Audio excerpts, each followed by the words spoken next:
तो last lecture में हमने प्रॉपर्टीज ऑफ हाइड्रोजन देखा, तो उसमें भी फिजिकल हो चुका था। केमिकल में लास्ट टॉपिक क्या था, रिएक्शन विथ ऑर्गेनिक कंपाउंड। तो होता है क्या है, एसिटल्डिहाइड से रिएक्शन करके एल्कोहल बनाएगा।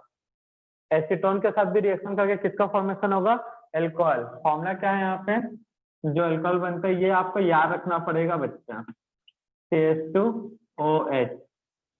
यहाँ पे जो बनेगा उसका नाम क्या होगा भाई, तो फर्स्ट वाले में एसिटल्डिहाइड रिएक्ट करके एल्कोहल, इसको बोलते हैं इथेनॉल। क्या नेम है इसका, इथेनॉल या इथाइल एल्कोहल। सेकेंड, ये सब तुमको याद रखना है। कई लोग बोल रहे थे समझ नहीं आ रहा है, समझ नहीं आ रहा है, हम उनको बाबा यही बोल रहे थे बेटा इन नेम को आपको लर्न करना है अभी। तो इथेनॉल, एसीटोन का H2 के साथ रिएक्शन PD प्लेटिनम निकल, इन तीनों में से कोई भी एक होगा, फिर भी यहाँ पे क्या मिलेगा, एल्कोहल। इसको बोलते हैं प्रोपेन टू ऑल। इस एल्कोहल का नाम है propane two all.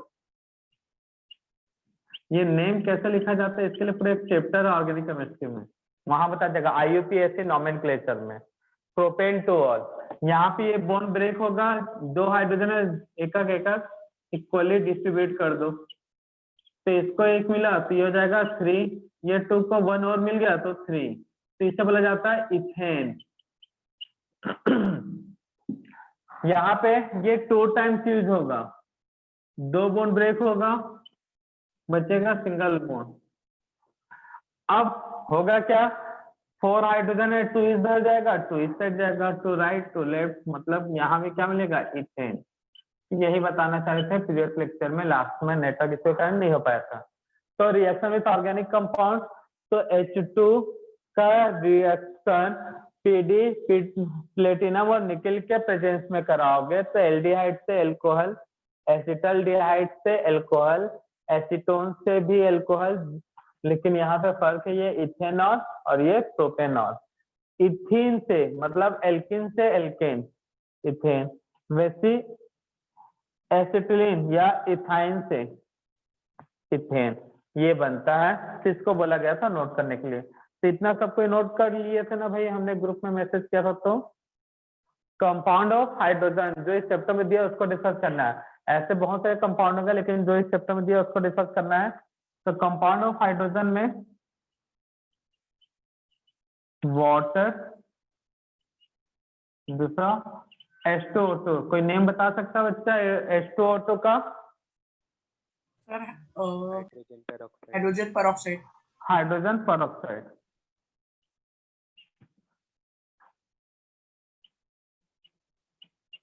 Hydrogen peroxide.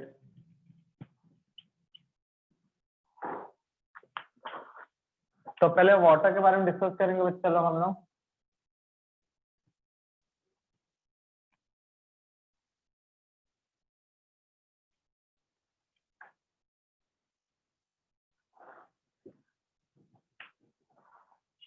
Heading note कर लो, वाटर।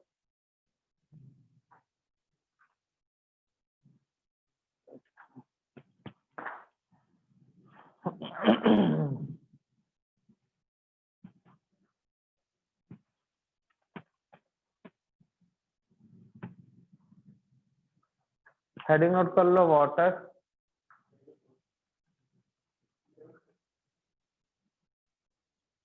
तो वाटर में स्ट्रक्चर हाइब्रिडाइजेशन। तो हाइब्रिडेशन कितना होता है वाटर का बच्चा? ऑक्सीजन के आउटर सेल में कितने इलेक्ट्रॉन? 6। एक ऑक्सीजन इधर, सॉरी एक हाइड्रोजन इधर, एक इधर।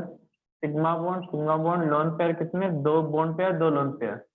तो bond pair plus lone pair, bond pair 2 lone pair 2 4, 4 से क्या हो जाएगा hybridisation, sp3 but with 2 lone pair. तो स्ट्रक्चर क्या होगा बताओ? लीनियर। वी लीनियर या फिर लीनियर, कहाँ से, वी और बेंड शेप्ड। स्ट्रक्चर कैसा होगा, वी और बेंड शेप्ड। ये सेंट्रल एटम ऑक्सीजन, ये हाइड्रोजन, ऐसे बना सकते हो बच्चा। या फिर जो अच्छा लगे ये लोन पे इस तरह से भी दिखा सकते हो, ठीक है ना। इनमें से कोई स्ट्रक्चर अच्छा लगे उसको नोट कर सकते हो। अब बॉन्डिंग में कितना होता है 104.5 डिग्री, यहाँ पे भी 104.5 डिग्री, ठीक है। तो hybridisation sp3 with two lone pair और स्ट्रक्चर क्या होगा वी शेप और बेंड शेप। नोट कर लिए? No sir. कर लो जल्दी से नोट। नेक्स्ट हेडिंग नोट करना बच्चा लोग, हाइड्रोजन परऑक्साइड। तो हाइड्रोजन परऑक्साइड का स्ट्रक्चर कैसा होता है पहले देख लो भाई, इसमें इसको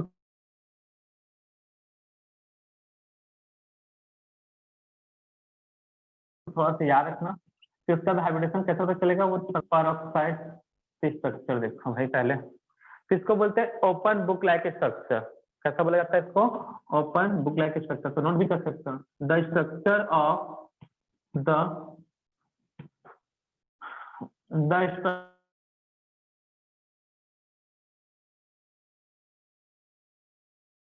structure of H2O2, the structure of H2O2 is open book like structure, ठीक है ना। तो ओपन बुक लाइक स्ट्रक्चर होता है तो देखो भाई, लेकिन ये भी क्या होता है टू फेज में होता है, सॉलिड में थोड़ा सा अलग होगा।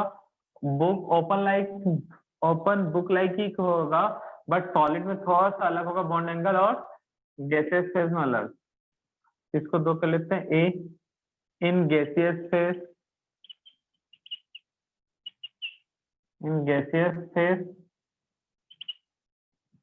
और बी इन सॉलिड फेज।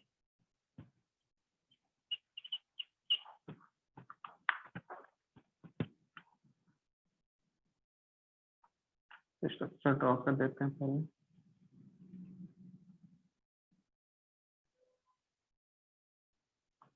ये अलग बनना है।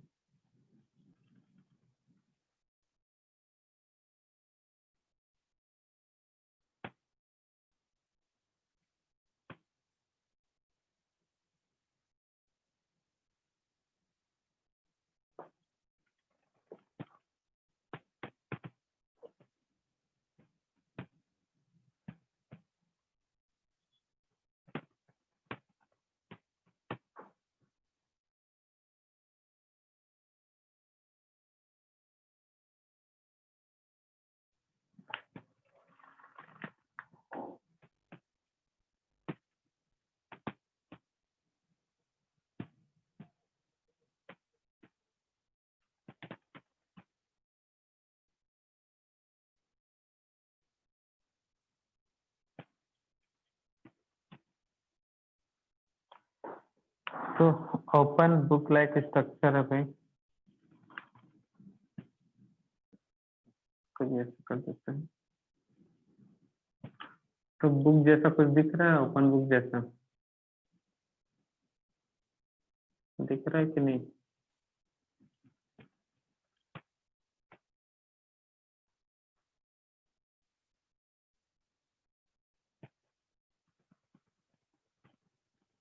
यस। ठीक है, यहाँ पे ऑक्सीजन एटम ऑक्सीजन एटम, इन दोनों के बीच बॉन्ड, इधर हाइड्रोजन एटम, इधर भी क्या है आपका हाइड्रोजन एटम।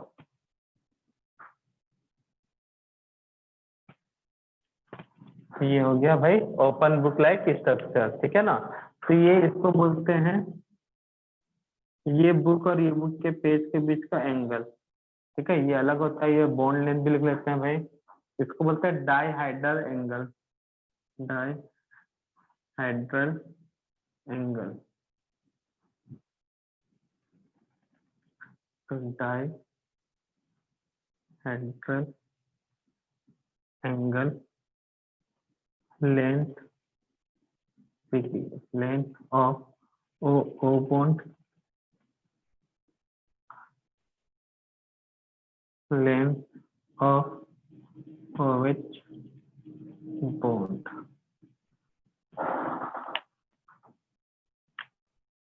कौन सा है? सॉलिड। इकट्ठे नोट कर लेते हैं। दोनों में स्ट्रक्चर ऐसे ही दिखेगा अभी, बस बॉन्ड एंगल का लेंथ कम या ज्यादा होगा, ठीक है ना। दो फेज है, सॉलिड और गैसियस, दोनों में लेंथ मतलब स्ट्रक्चर वही रहेगा, ओपन बुक रहेगा, किसी में ज्यादा बुक थोड़ा सा ज्यादा खुला होगा और किसी में कम खुला होगा, तो वो बॉन्ड एंगल से पता चल जाएगा।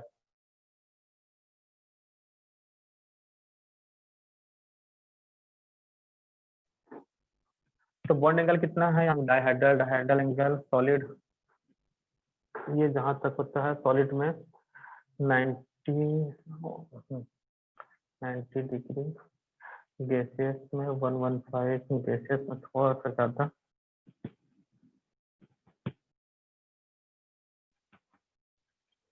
गैसियस में 111.5, 92, ठीक है, नोट करना है इसको।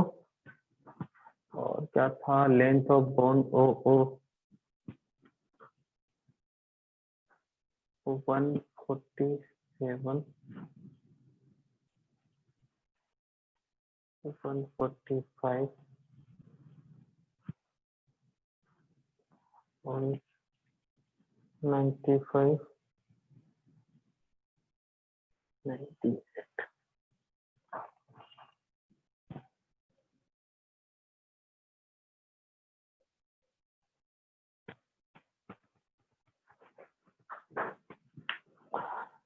नोट करो बच्चा लोग। तो डाटा में करेक्शन करना भाई, 145.2 यहाँ पे है पिकोमीटर, ये 47। खैर ऐसे काम करने से इतना, बट ये थ्योरेटिकल क्वेश्चन में हो सकता है। ये 98.8, 98.5 होता तो बिग एफएम बोल देते ना, कि 3 होता है। 98.3 रेडियो मिर्ची हो जाता है तो फिर 90.90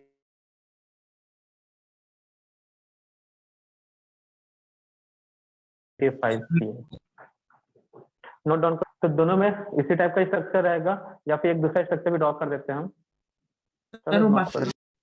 तो देख लो यहाँ पे इस तरह का स्ट्रक्चर होता है H2O2 का। ये हाइड्रोजन, ये दिख रहा है ना H, तो यहाँ पे हाइड्रोजन है, यहाँ पे ऑक्सीजन, ये ऑक्सीजन, यहाँ पे हाइड्रोजन। तो ये है, इसको बोलते हैं ओपन बुक स्ट्रक्चर। इन दोनों के बीच का एंगल जो है ये पेजेस का, ये 111 है। तो गैसियस फेज में ये एंगल ज्यादा होगा, बुक ज्यादा खुला रहेगा, और सॉलिड फेज में बुक क्लोज टाइप का होगा, ठीक है ना। ठीक है, तो यहाँ पे बुक ऐसा कई बार ऐसा भी बोल देता है, सॉलिड जो है वो क्लोज्ड बुक जैसा है, क्लोज नहीं, पार्शियली क्लोज, ऐसा एकदम बंद नहीं है, बुक खुला ही हुआ है, बट हल्का सा पार्शियल क्लोज्ड है। गैसियस फेज वाला क्या है, ओपन है ज्यादा, तो बुक ज्यादा ओपन रहेगा, तो यहाँ पे एंगल ज्यादा ओपन रहेगा, तो ये एंगल जो है ये ज्यादा होगा। बुक कम क्लोज होगा तो ये ऐसा रहेगा। तो क्लियर है सबको स्ट्रक्चर कैसा है H2O2 का स्ट्रक्चर? क्लियर है कि नहीं भाई? इससे कंपेयर कर लेना, ये ओपन बुक स्ट्रक्चर है, ठीक है ना। तो ये बोन हटाते हैं और ये बन गया कॉपी फिर से। तो ये होता है H2O2। और किसी को कोई दुख दर्द कोई तकलीफ H2O2 में कि क्या होता है भाई? याद रखना, जहां पे भी ऑक्सीजन के बीच, सॉरी ऑक्सीजन के बीच नहीं, ऑक्सीजन पे माइनस चार्ज हुआ, -1 चार्ज हुआ, -2 हुआ या हाफ चार्ज हुआ, तो यहाँ पे बोलते हैं इसे पर ऑक्साइड। चार्ज मतलब ऑक्सीडेशन नंबर, जो रेडॉक्स में सीखोगे, तो इसको पर ऑक्साइड बोलते हैं। अगर 2 चार्ज होता है तो इसे बोलते हैं ऑक्साइड। अगर -1 चार्ज होता है तो इसे हम लोग बोलते हैं सुपर ऑक्साइड। -1 नहीं, -1/2 सुपर ऑक्साइड। तो ये एकदम रटा होना चाहिए। ऑक्सीजन पे -1 चार्ज है तो पर ऑक्साइड ऑक्सीडेशन नंबर है, चार्ज ही ऑक्सीडेशन नंबर है तो बोल सकते हो। -2 है तो ऑक्साइड, -1/2 है तो सुपर ऑक्साइड, या फिर मॉलिक्यूल्स फॉर्म में होगा तो O2 2- पर ऑक्साइड, O2 ये तो 4- ऐसा करना पड़ेगा। तब ऑक्साइड अगर O2- है तब सुपर ऑक्साइड, तो ये रटा होना चाहिए। तो ऑक्साइड पर ऑक्साइड ये सब क्लियर है बच्चा। तो ऑक्सीजन पे चार्ज -1 हो तो पर ऑक्साइड, -2 हो तो ऑक्साइड, और ये सुपर ऑक्साइड, ये याद रखना। चलो अब ये तो हुआ H2O2 का इंट्रोडक्शन कंप्लीट।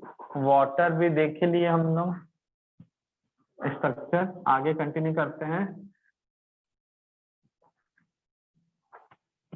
एक होमवर्क रहेगा, होमवर्क का सॉल्यूशन हम बता देंगे। तो वाटर के स्ट्रक्चर गैसियस फेज में या लिक्विड में, और सॉलिड, वाटर का सॉलिड फेज मतलब क्या? आइस आइस, आइस फॉर्म में। वाटर का सॉलिड स्ट्रक्चर मतलब कौन सा फॉर्म? Ice form. तो गैसियस फेज में इसका स्ट्रक्चर होता है स्ट्रक्चर V और बेंड शेप। Hybridisation sp3। यहाँ पे स्ट्रक्चर होता है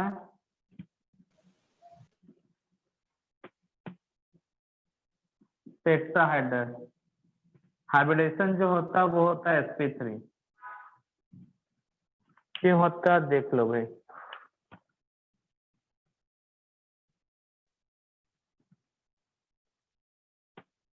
आइस फॉर्म में ये ऑक्सीजन हाइड्रोजन, ठीक है ना, ये एक मॉलिक्यूल वाटर का।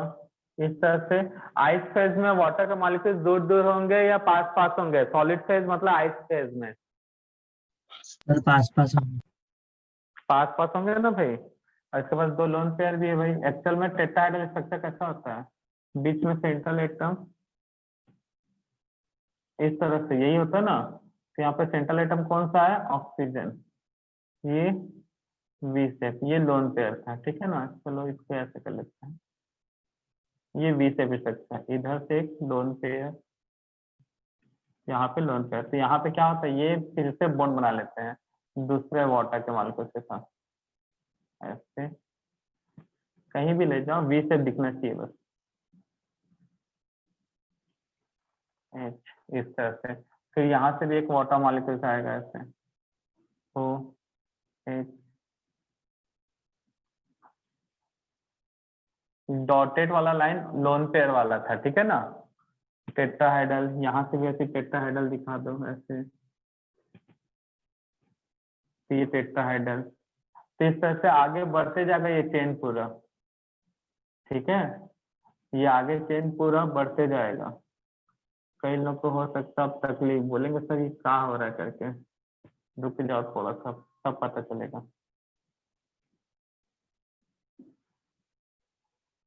तो फिर स्ट्रक्चर करने दो ड्रॉ, अपने मन से कहीं भी ले जाओ, कोई फर्क नहीं पड़ता।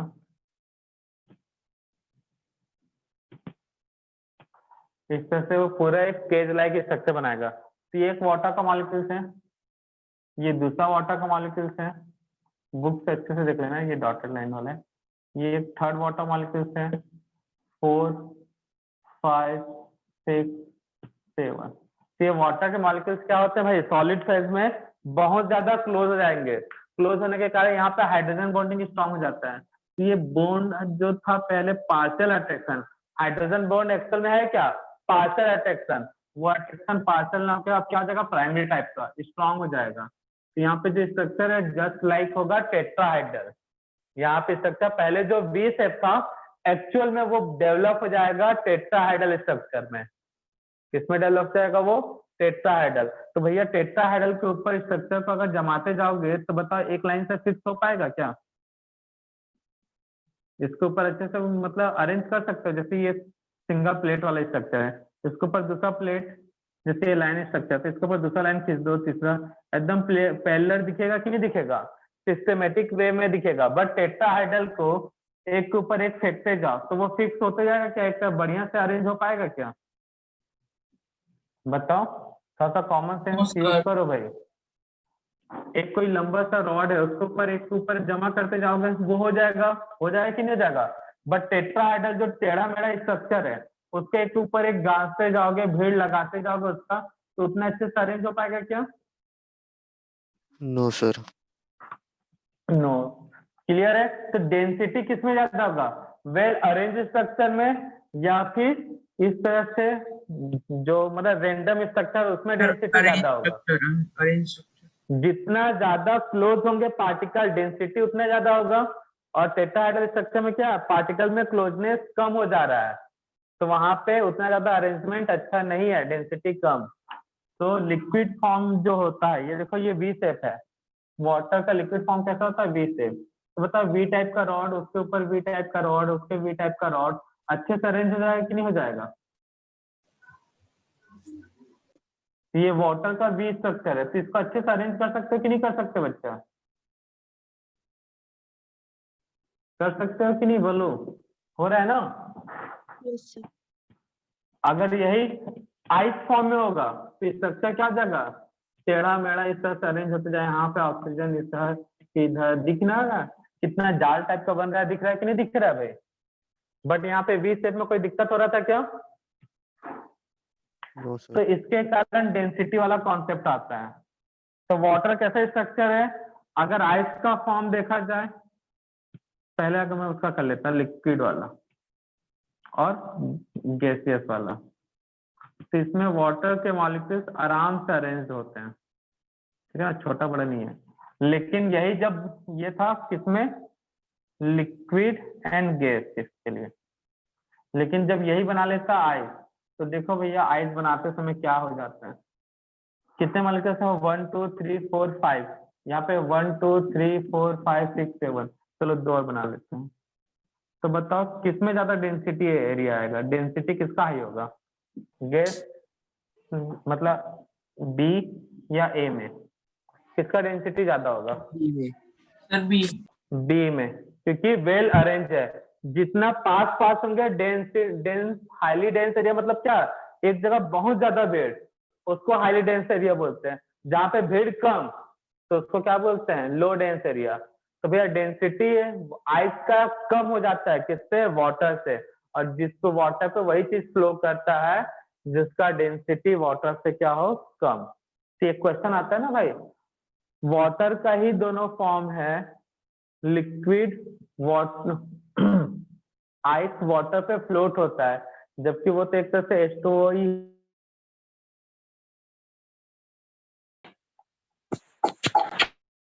है ना, केमिकल फॉर्मूला। तो आइस वाटर पे फ्लो होता है, तो है।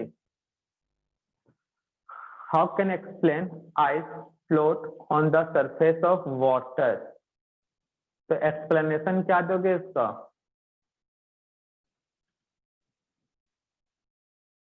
क्या दोगे इसका एक्सप्लेनेशन? यही होमवर्क है भाई। हाउ कैन एक्सप्लेन आइस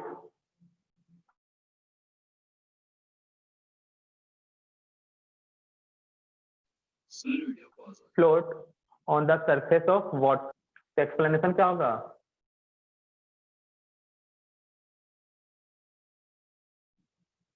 क्या लिखोगे explanation? The solid form of water is arranged in tetrahedral structure is cage like। पिंजरे नुमा स्ट्रक्चर हो जाता है भाई, क्या बोलते हैं इसे? Cage like. Overall structure is like structure, तो उसमें डेंसिटी क्या होगा? Low. And due to cage like structure the density of water in solid phase, या फिर due to cage like structure the density of ice is very low s of water, hence ice form of water easily float on the surface। इस तरह से अपने से ही statement बनाना है, ठीक है ना। तो रीजन क्या है, डेंसिटी आइस का जो है वो लो होता है। क्यों लो होता है, इसके पीछे लाइक स्ट्रक्चर क्यों है cage like structure, due to tetrahedral arrangement, due to क्या होगा, टेट्राहाइड्रल अरेंजमेंट। तो क्लियर है, तो डेंसिटी लो है, तो डेंसिटी लो होने का रीजन केज लाइक का रीजन टेट्राहाइड्रल का रीजन क्योंकि मॉलिक्यूल्स आपस में बहुत ज्यादा क्लोज हो जा रहे हैं, मॉलिक्यूल्स आपस में एक दूसरे से क्या हो जा रहे हैं, बहुत ज्यादा क्लोज। तो इस सब इस वर्ड को मिला के एक स्टेटमेंट बनेगा और उस स्टेटमेंट के थ्रू आपका ये क्वेश्चन हो जाएगा complete. Why ice form of water float liquid form of surface, ice form of water float on the surface of liquid form of water। ठीक है ना बच्चा, तो कर लोगे ये होमवर्क कंप्लीट। आज के लिए बस इतने ही देखते हैं बच्चे।